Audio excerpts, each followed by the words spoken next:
Assalamualaikum warahmatullahi wabarakatuh. Hai, nama saya Fatia Zahwa, NIM 221011013. Kali ini saya akan menjelaskan tentang manajemen risiko. Apakah itu manajemen risiko? Pengertian risiko adalah suatu keadaan yang tidak pasti terdapat unsur bahaya, akibat atau konsekuensi yang bisa terjadi akibat proses yang sedang berlangsung maupun kejadian yang akan datang. Apa pentingnya manajemen risiko bagi perusahaan? Manajemen risiko sangat penting untuk dilakukan karena bisa mempersiapkan perusahaan untuk menghadapi kondisi tertentu yang menyebabkan kerugian bagi perusahaan. Bagaimana melaksanakannya? Manajemen risiko harus menerapkan beberapa tahapan efektif yang harus dilakukan. Tahapan-tahapan dalam manajemen risiko yang dimaksud sebagai berikut. Yang pertama, lingkungan internal atau internal environment.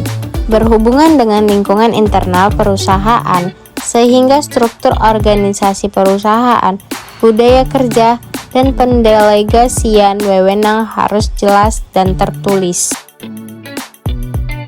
Yang kedua, tanggapan resiko atau risk response harus dilakukan oleh perusahaan setelah mengetahui hasil dari penilaian resiko tersebut.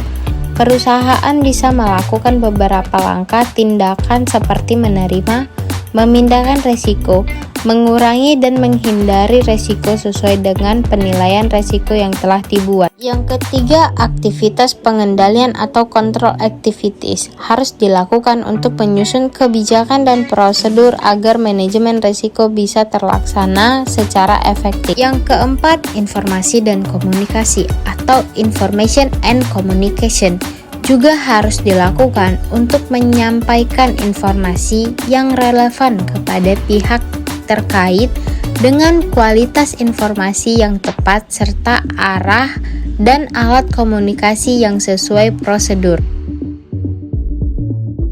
Kelima, penentuan sasaran atau objective setting.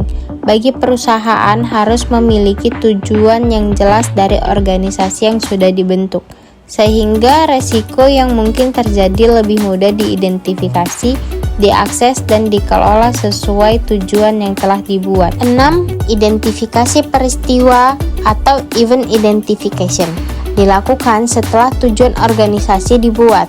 Perusahaan juga harus mengidentifikasi kejadian yang berpotensi memengaruhi pencapaian dan strategi dalam kegiatan operasional. Hal yang berisiko memengaruhi tujuan organisasi yang menimbulkan efek positif dan negatif bagi perusahaan. 7. Penilaian risiko atau risk assessment dilakukan untuk menilai dan mengukur seberapa besar kejadian atau keadaan yang bisa mengganggu pencapaian tujuan. Yang terakhir 8. Pemantauan atau monitoring harus dilakukan secara konsisten untuk menghindari pelaporan yang tidak lengkap, berlebihan, atau terjadinya kecurangan atau pemalsuan data tertentu. Demikian yang dapat saya sampaikan, lebih kurang mohon maaf. Assalamualaikum warahmatullahi wabarakatuh. Terima kasih.